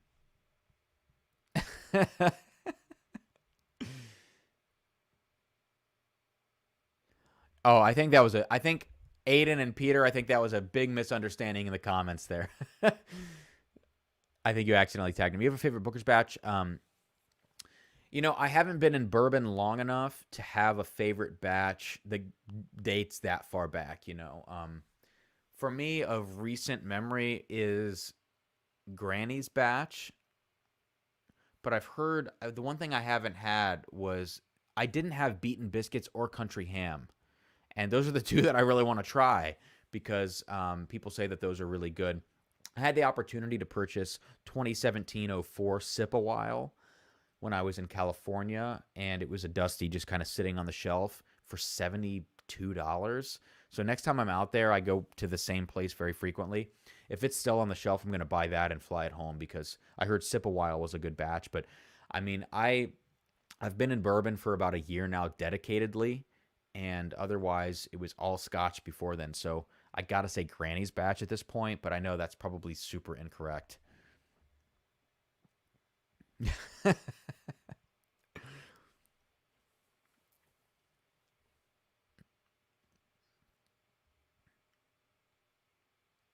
Are you talking about Sip a While, the 2017-04? Man, you know the Evan Williams Bottled and Bond, while it's not spectacular, everybody touted this as like their best value bourbon ever last year. There was so much hype behind it. I mean, shit, like this pour it smells great. It's so down the middle. And I said it when I was still blind on these.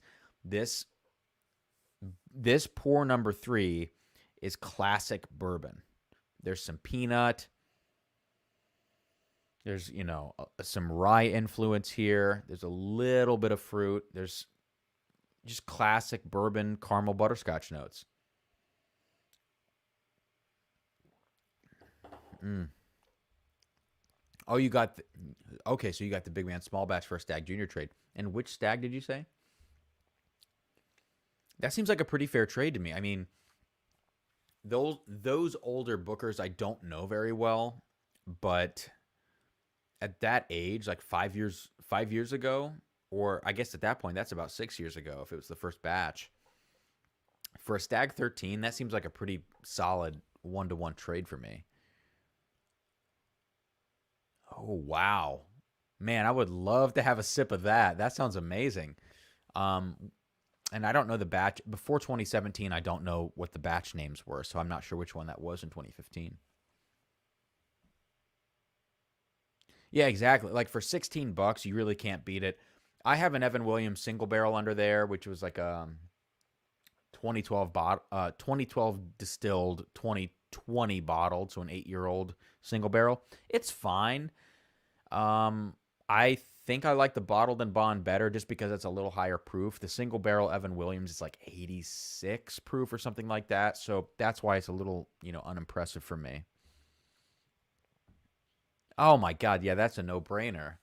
You know what? I would be curious to know your thoughts on Stag Junior Batch 13 though, because to me that is like a really, I wouldn't say middle of the road batch of Stag Junior because I think it's pretty good actually.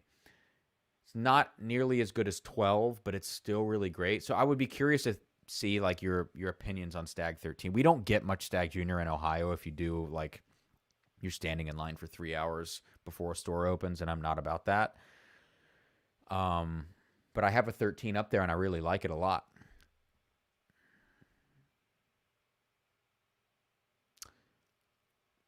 Yeah, yeah. I mean, the Booker's price hike. I don't know who's behind it. It could be the marketing, could be the financial people from Jim Beam, but it's just not warranted because the batches are not getting better; they're getting worse.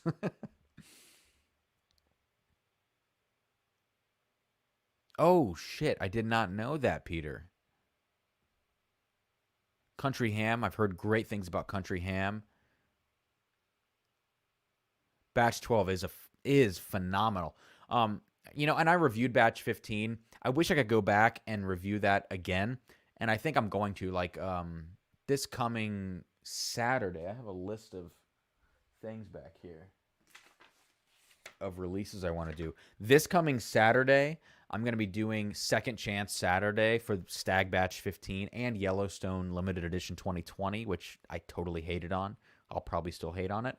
But the Stag 15, within 2 to 3 weeks, opened up so much that it might even be better than 14 and 13. Like, definitely better than 14, but it's maybe better than 13, and it might be approaching 12.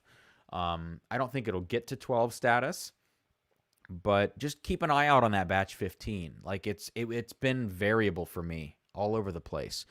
But now knowing what Peter said here about big man small batch, I would love to have a sip of that. Oh my gosh. I would love to try a Booker's that is regarded as an incredible batch of Bookers. You know what I mean? Like the stuff that I've had has just been a peanut fest, and I go, well, it's if I want peanuts and high proof, I'll go drink Booker's. I mean, that's kind of where I'm at.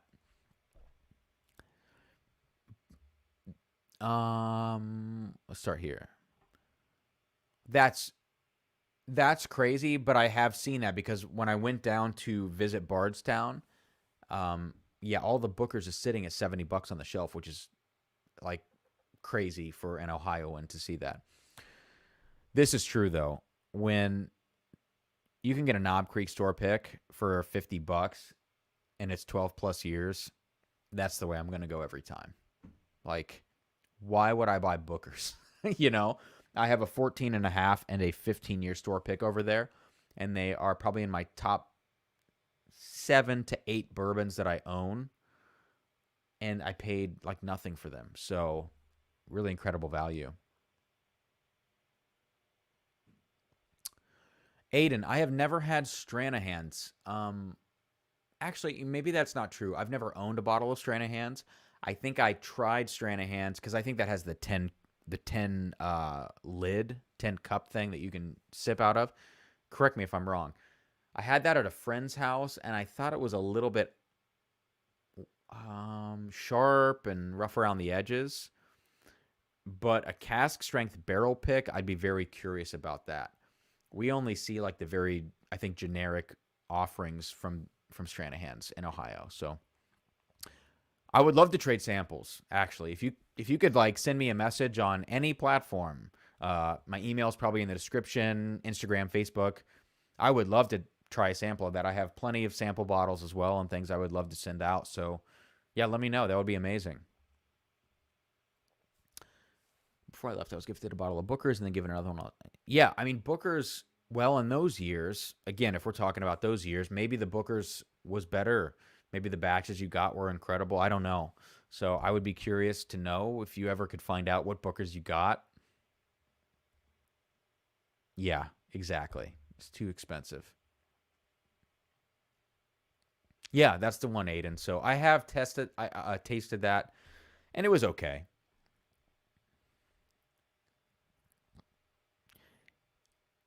I'm gonna come back to this. $50. Now that sounds like a good deal. I'd be curious of the age though. Peter Stranahan Sherry Cask. I have, I think, only one sherry aged bourbon in here. I have plenty of sherry aged Scotch, but I have the Bardstown sherry finished collaboration with Copper and Kings. And that one is a little over sherried, a little overdone on the finishing cask. I don't know how you feel about those. I have not tried Legent. I know that has some sherry influence in it. I've never tried the Belmead sherry or any of those, but I would love to. But I think there's probably a sweet spot for bourbon sherry influence there, and it's probably less than what I have in this Bardstown collaboration. That one is just like a sherry bomb. I love sherried Scotch, but with that much in a bourbon, it just feels kind of off-putting. It's a single malt. Is everything from Stranahan's a single malt, or is it just some of their bottlings? Like I know Balcones does single malts, but they also do their blue corn stuff and their other whiskeys and things like that. I did not know that they did single malt at Stranahan's. That's actually interesting, and that would make sense with the sherry cask. I'm going to have another sip of this Elijah Craig A120. All single malt. Well, shit, I did not know that. So I'm going to have to get my hands on some of that then and give it another go. When I drank the Stranahan's that I had, I was sitting by a fire outside. And I don't know how you guys feel about like palate influence and things like that. But when I am outside, number one, it's hard to smell and taste my whiskey because the like scent of being outside invades my glass. And then number two, when you're by a fire, it's like all bets are off. You can't smell and taste anything. It's all American malts, whether or not it's 100%. Oh, interesting. That's interesting. Okay.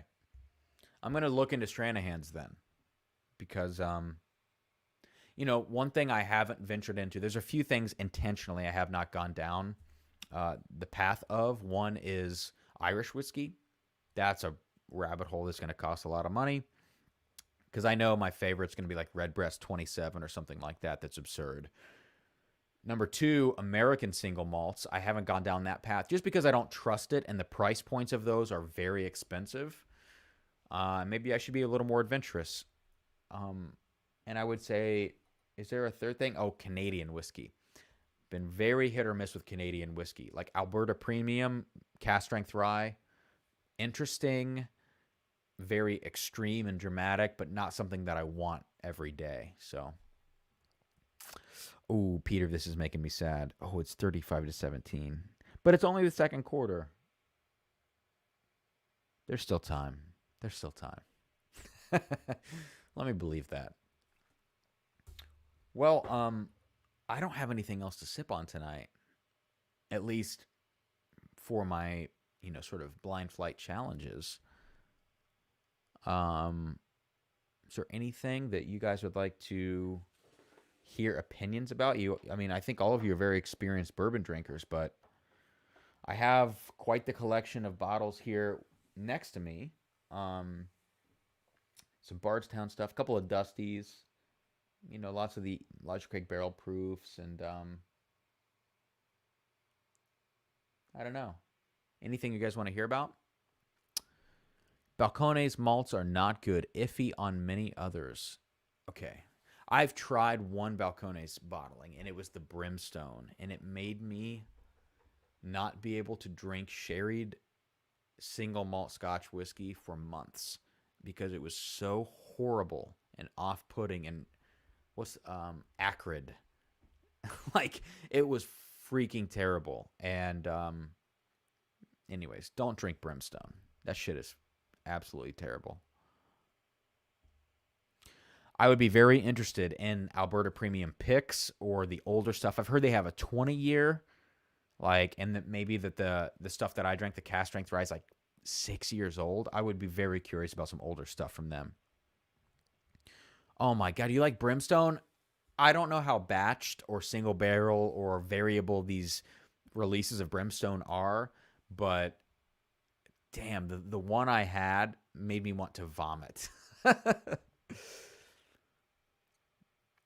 That makes sense, Peter. I've heard similar sentiments from people.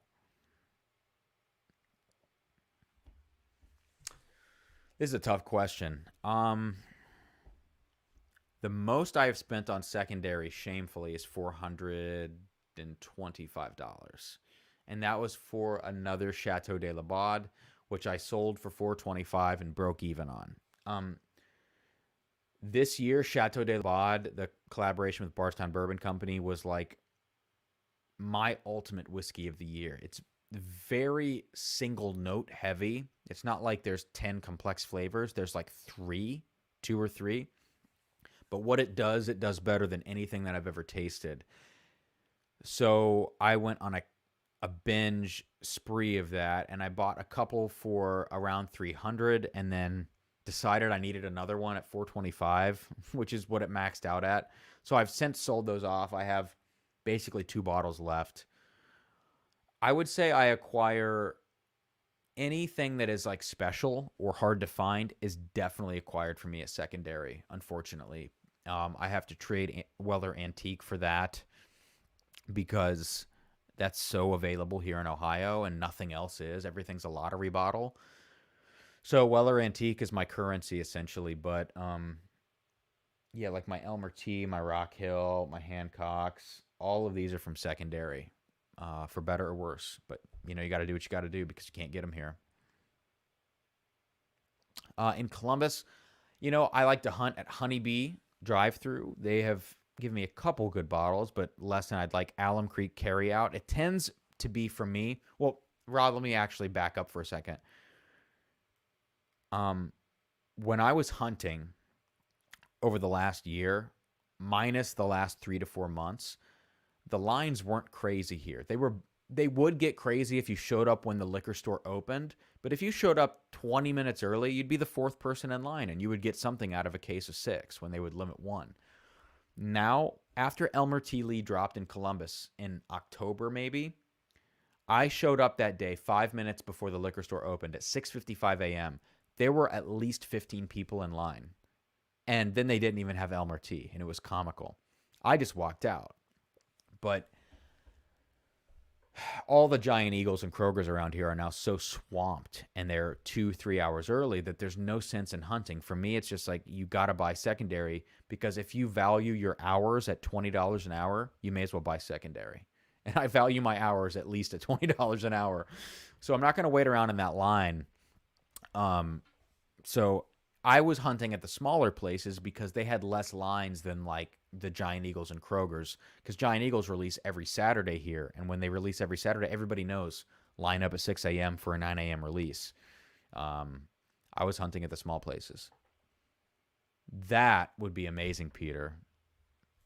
My God. 30-year Alberta. Yeah, let me know what I can pay you to get a sample of that. Newer Brimstone is sweeter, though. I would believe that because if what I had was maybe an older version, there was nothing sweet about it. So I would be curious to try like a newer version of that. Yeah, okay. This makes sense. Yeah, yeah. All right, well, it is 9:55 p.m. I didn't think I'd be doing 2 hours tonight, but you guys have been awesome, and I really appreciate you tuning in and being so involved in the chat. That's something that's really fun for me. So I will see you all, I guess, on Sunday. What I'm going to be doing this week, I have a couple of things. Let me grab this sheet of paper back here. So here's the plan. On Wednesday or Thursday, I'm going to be releasing a new series of blind tastings. And it's going to be just a single bourbon or scotch or any whiskey I own from the 150 plus bottles we have here that Sarah is going to pour for me on camera, hide it, and I'm going to have to try to figure out what the hell it is. So those will be called What's That Whiskey? It's got a fun little theme, you'll see.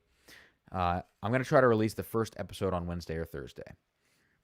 On Friday, I'm planning on releasing a Chattanooga 111 cask review because I think it's an incredible craft whiskey that more people need to know about, even if it's not distributed in your area. It's only $45 on the shelf here. Secondary doesn't exist for it, so you could find someone to send it to you.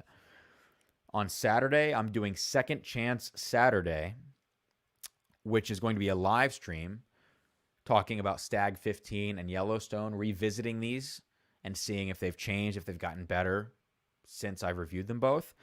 And finally, I'm trying to put out a video soon about new whiskey lovers beware, which is advice that I should have taken myself.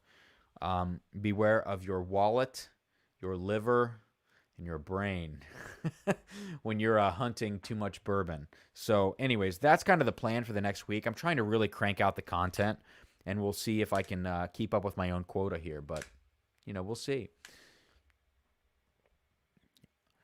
Well, let me know if you ever cracked that, Peter. I would love to hear what you think about that. And I would love to, if there's anything that I have, Dusty that I have or whatever, swap a sample. That would be amazing. I'll hit you about trading Booker samples. Which contact is best to reach you? I'm in Minnesota. Yeah, Minnesota. I'm in Ohio, so that's not too far to ship or anything like that. Why don't you hit me up at drumsanddrams@gmail.com? That way, I know I will see it. Sometimes Instagram messages or Facebook messages get lost in the mix, but drumsanddrams@gmail.com should be in the description below. And yeah, I'll get back to you. Make it happen. I'd love to do that. Chatty 111, yeah. I'm probably going to suggest people buy that over Blanton's because the more that my Chattanooga 111 is opened up, it's a honey bomb and a raisin bomb. And Blanton's is grape and honey. Seems like a pretty reasonable substitute for me at a higher proof. Nice, Minnesota. Okay, well, thank you guys so much for tuning in. It is 9:59. I'm going to jump off here and really appreciate you hanging out tonight. So let me know, any questions, comments, concerns, anything like that. But otherwise, I'm going to get to work. I've got to work all night on some video editing and virtual recital stuff. So until next time, until Saturday, when is it? 2 p.m. Eastern on Saturday, Second Chance Saturday. I'll see you then. I'll also see you next Monday for another live stream here. Don't know what I'm going to be doing yet, but if you have any suggestions, let me know. And thank you guys so much. Cheers, everybody.